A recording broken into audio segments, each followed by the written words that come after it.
안녕하세요. 저는 결혼한 지 반년도 안 돼서 파혼하고 나온 30대 여자입니다. 저와 남편은 친척 어른의 소개로 만났습니다. 제 나이가 많은 것도 아니었는데 친척 어른 눈에는 나이 먹은 처녀가 시집도 안 가고 있는 게 걱정이 된다며 당신이 자진하여 지금의 남편과 선자리를 주선해 주셨어요.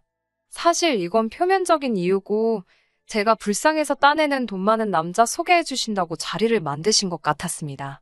남편은 저보다 4살이 많고 인물도 훤칠한 사람이었어요. 남편은 시어머니와 함께 식당을 운영하는 사람이었습니다. 식당 일에 매달리다 보니 여자를 만날 틈이 없었다면서도 저와 만날 운명이라 그랬나 보다는 말을 번지르르하게 잘하는 사람이었어요. 당시 저희 친정은 아버지가 선보증으로 인해 경제적 상황이 녹록지 못한 상황이었습니다. 아버지는 친구분들을 너무 좋아하셨고 무슨 부탁이건 거절을 하지 못하시는 분이셨어요. 그런 아버지의 성품이 다른 사람들에게는 어땠을지 몰라도 가족들에게는 독약이나 다름없었습니다. 가진 거 없이 퍼주기 바쁘셨으니까요. 한 번은 제가 아주 어렸을 때의 일입니다. 아버지 친구분께서 먹고 살기가 너무 빠듯하다며 옥장판을 담보로 줄 테니 돈을 빌려달라고 했답니다. 결국 그 당시 부모님과 어린 저까지 셋이서 반지하 방 한 칸에서 살았는데 그 방 한 구석에 옥장판이 산처럼 쌓이게 되었습니다. 어린 나이였지만 부모님이 싸우시는 이유가 무엇 때문인지 알아차릴 수 있을 만큼 두 분은 자주 같은 이유로 다투셨습니다. 지금도 그 장면이 생생히 기억이 납니다. 아버지는 어머니가 당신의 결정과 당신의 친구를 믿지 못하는 게 기분이 나쁘다며 화를 내셨지만 결국 어머니의 예상이 맞았습니다. 아버지는 그 옥장판 친구와 다시는 연락이 닿지 않으셨거든요. 이건 그냥 한 가지 예이고요. 이런 비슷한 상황이 매년 반복되어 왔다고 생각하시면 될 것 같아요. 그렇다 보니 제가 결혼하기 직전에는 중소기업에서 격리로 일해 벌어온 제 쥐꼬리만한 수입으로 저를 포함한 세 식구가 먹고 사는 상황이었어요. 그랬기에 남편이 결혼하자고 했을 때 저는 결혼은 못할 것 같다고 했습니다.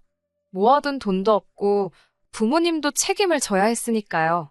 그런데 남편은 자기가 아들처럼 저희 부모님을 모시겠다며 몇 날 며칠을 집 앞에 찾아오고 저한테 공을 들이더라고요. 그런 남편의 모습에 조금씩 저도 마음의 문이 열렸고 그렇게 결혼을 결심하게 되었습니다. 하지만 결혼 준비를 시작하면서 조금씩 문제가 생기기 시작했습니다. 남편에게 얼마나 모아두었냐고 물으니 그건 시어머니께서 관리를 하고 있기 때문에 자기는 잘 모른다고 하더라고요. 식당 일 자체가 시어머니와 남편 둘이서 하다 보니 시어머니가 전반적으로 모든 부분에 있어서 진두지휘를 하고 계셨습니다. 남편은 돈이 필요하면 그때그때 시어머니에게 이야기하고 돈을 타쓰는 상황이었고요.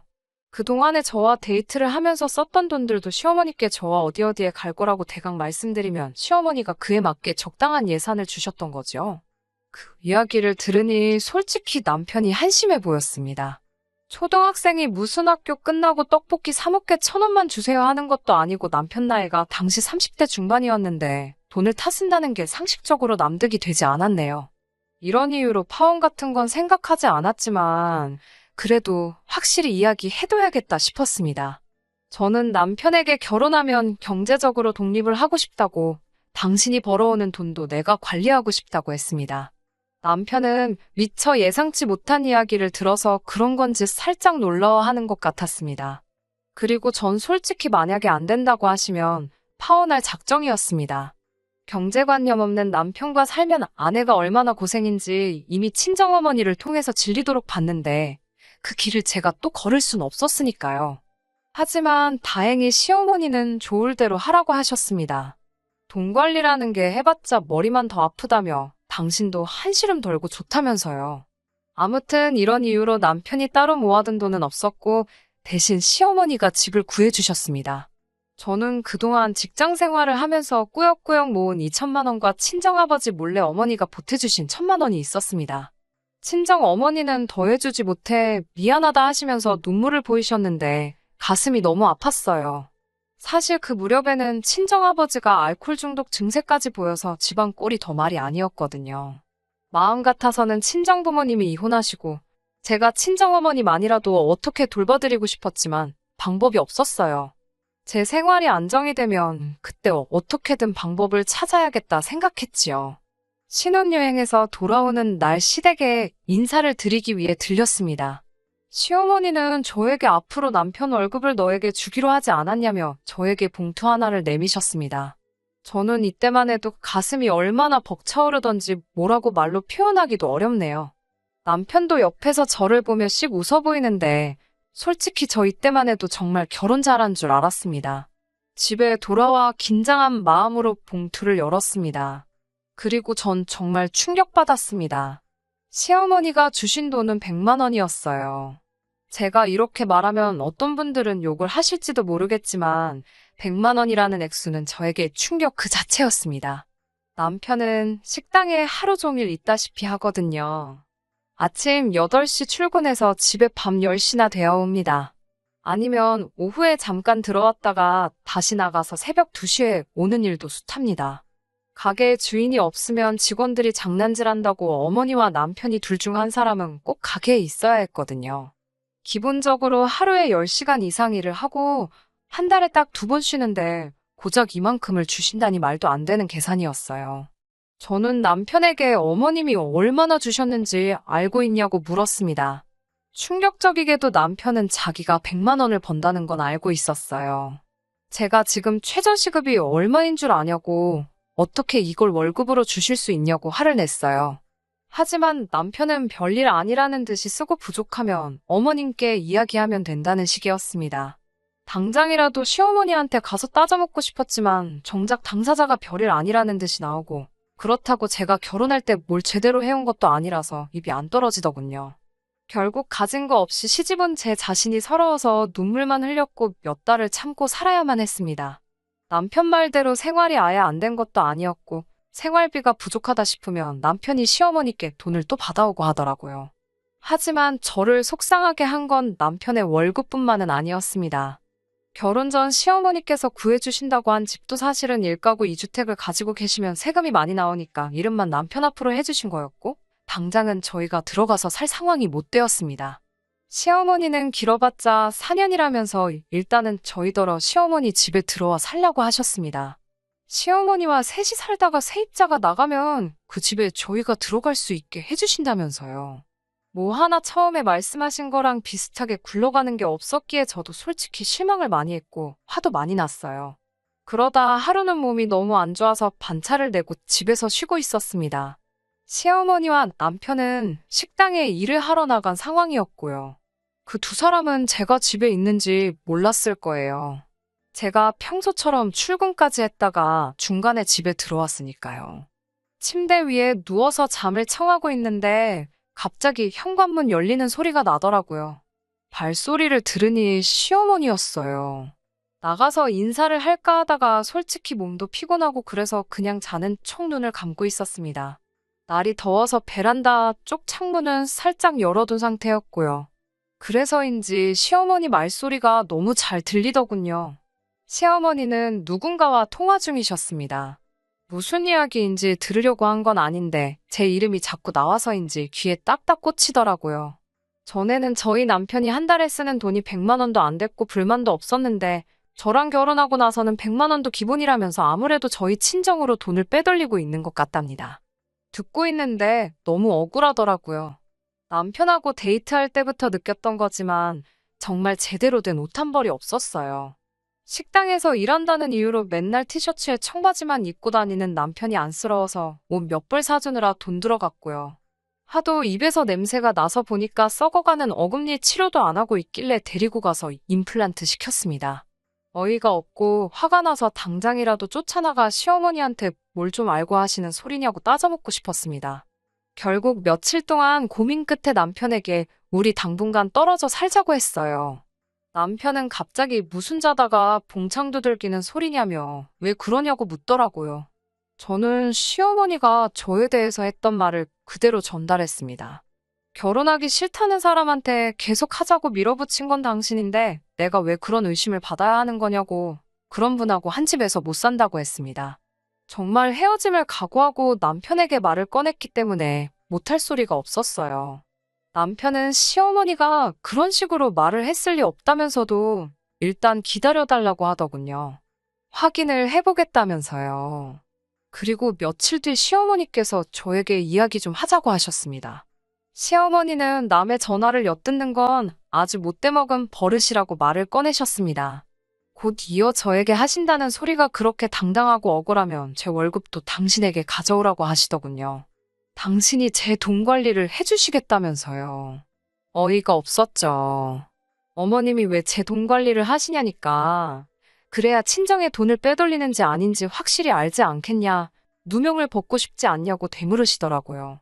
설령 제가 번 돈인데 친정에 좀 드리면 어떠냐 하니까 너는 이제 우리 집에 시집 왔으니 죽어서도 우리 집 귀신이 돼야 하는 거 모르냐고 하시더군요. 시어머니 나이가 이제 60이 좀 넘으셨는데 무슨 조선시대 분이랑 이야기하는 줄 알았습니다. 저는 말도 안 되는 억지 좀 쓰지 마시라고 했어요. 그러자 시어머니는 그러면 너는 네 월급 관리 네가 하고 당신은 당신 아들 그러니까 저희 남편 월급 관리를 하시겠답니다. 당신 아들이 힘들게 번 돈 처갓집으로 흘러가는 꼴 못 보신다고요. 이제서야 알겠더군요. 꼴랑 100만 원 되는 남편의 월급이 저에게 오는 게 싫으셨던 모양입니다.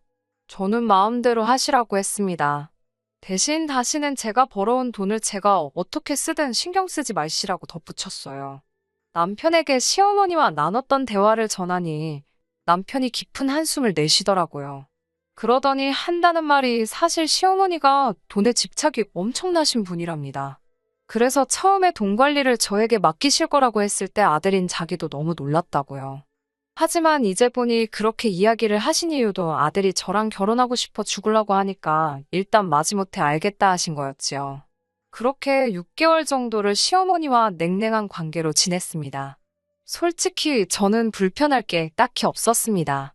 저는 원래 아침 식사도 안 먹고 점심은 직장에서 먹고 저녁은 남편과 어머니가 식당에서 먹고 오니 서로 얼굴을 마주할 일도 많이 없었거든요.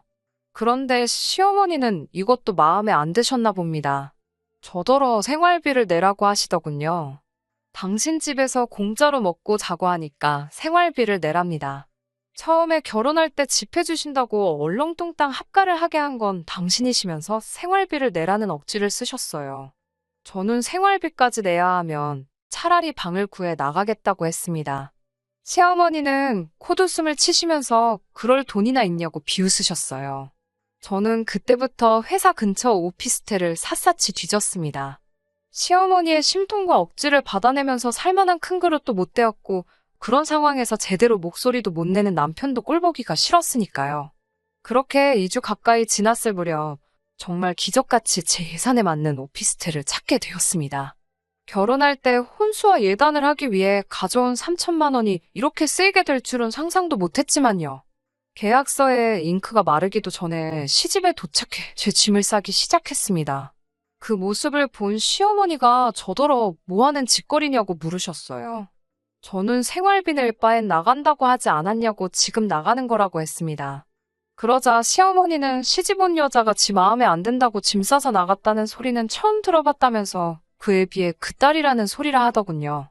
뜬금없이 왜 친정아버지 이야기를 꺼내는 건지 황당하더군요. 제가 지금 그게 무슨 말씀이냐 하니까 그런 집구석에서 보고 자란 게 없어서 제가 이 모양이랍니다. 그러면서 시어머니는 이판사판이다 싶었는지 저에게 그러셨습니다. 아들놈이 좋아 죽는다고 해서 결혼은 시켰지만 뭐 하나 마음에 드는 구석이 없답니다. 식당 며느리면 시간 날 때마다 나와서 카운터 보고 설거지하고 그런 게 있어야 되는데 꼴 같지도 않은 직장 다닌다고 아침에 차려입고 나가는 것도 마음에 안 든다고요. 그 밖에도 여러 가지 이야기를 하셨는데 전부 다 억지고 혼자만의 상상이시라 하나하나 대꾸할 가치도 느껴지지 않았습니다. 결국 저는 남편에게 다시 한번 헤어지자고 말했습니다. 시어머니가 했던 말을 또 전달을 했어요. 들으시는 분들도 이 레파토리가 지겨우시겠지만 직접 겪은 저야말로 노이로제가 걸릴 만큼 지긋지긋했습니다. 남편은 그제서야 숨겨진 과거 이야기를 해주더라고요. 시아버지가 살아계실 적 그렇게 생활비 가지고 시어머니 숨통을 조였답니다. 시어머니가 뭐 하나 작은 실수만 해도 생활비에서 뺀다고 그러고 돈도 제때 안 주고 아들인 자기가 봐도 정말 치사하다 싶을 정도로요. 그런데 시아버지가 돌아가시고 나자 시어머니가 아버님의 행동을 그대로 따라하고 계시더랍니다. 당신이 겪어보니 돈을 쥐고 있으면 조종 못할 사람이 없는 것 같다면서요. 남편은 시어머니가 정신적으로 아픈 사람이다 생각하고 그저 시어머니가 원하시는 대로 따라드렸는데 저한테까지 그러실 줄은 차마 상상도 못했다면서 미안하다고 했습니다. 그런 사연을 듣고 나니 시어머니가 좀 불쌍하기도 하고 그런 부모님 밑에서 자란 남편이 안쓰럽기도 하더라고요. 이번 한 번만 더 참고 넘어갈까 그런 생각이 들었을 정도로요. 남편은 저더러 원하면 오피스텔로 가자고 했습니다.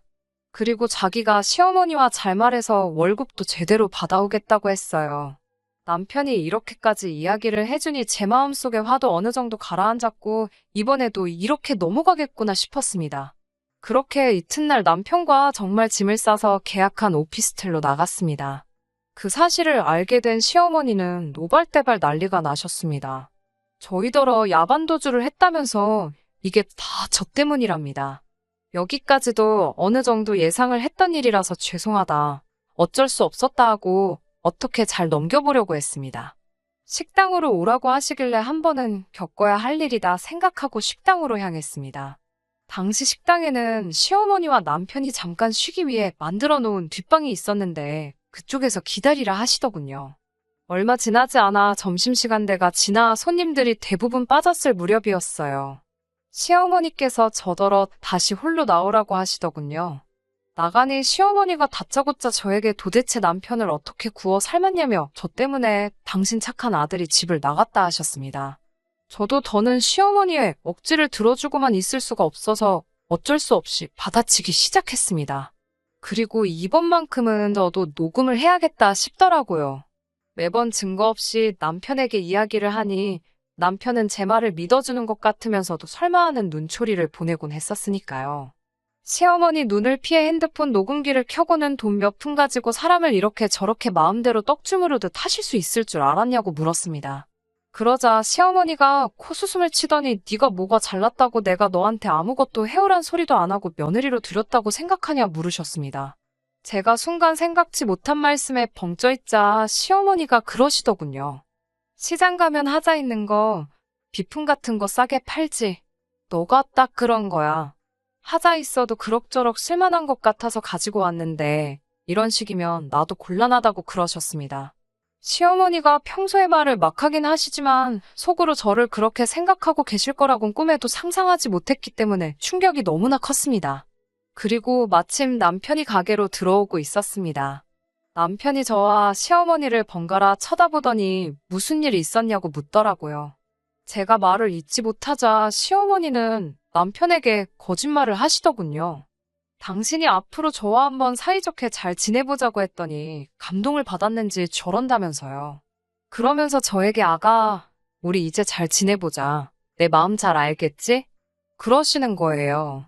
그때 정말 시어머니가 어떤 사람인지 확실히 알아차렸습니다. 사이코가 따로 없더라고요. 저는 방금 녹음한 파일을 식당 안에서 틀어버렸습니다. 시어머니는 당신 목소리가 흘러나오니 깜짝 놀랬고 남편은 털썩 주저앉더니 원망스러운 눈으로 시어머니를 노려보았습니다. 저는 남편에게 이러니 내가 당신하고 어떻게 같이 살 수 있겠냐고 물었습니다. 남편도 시어머니에게 도대체 왜 그러는 거냐고 울부짖더라고요. 그러자 시어머니는 나이든 엄마가 돈이라도 없으면 뭐로 자식을 옆에 끼고 살 수 있겠냐며 이게 다 남편을 사랑해서 그런 거라고 하시더군요. 그 모습을 보고 있자니 저는 더욱 더 이들 사이에 끼어있고 싶지 않았습니다. 결국 얼마 지나지 않아 저는 변호사를 선임했습니다. 남편은 저에게 미안하다고 몇 번이고 사과는 했지만 그래도 자기 어머니는 정신적으로 많이 아픈 사람이니 이번 한 번만 더 이해해주면 안 되냐고 빌었고 그마저도 저에게는 너무나 스트레스였기에 결국 이혼을 결심할 수밖에 없었습니다. 이혼 사유는 시어머니의 폭언이 주였고 다행히 이혼 소송에 있어서 녹음 파일이 중요한 역할을 해주었습니다. 저는 결혼 생활 1년 만에 위자료 2천만 원을 받고 그 집에서 나오게 되었어요.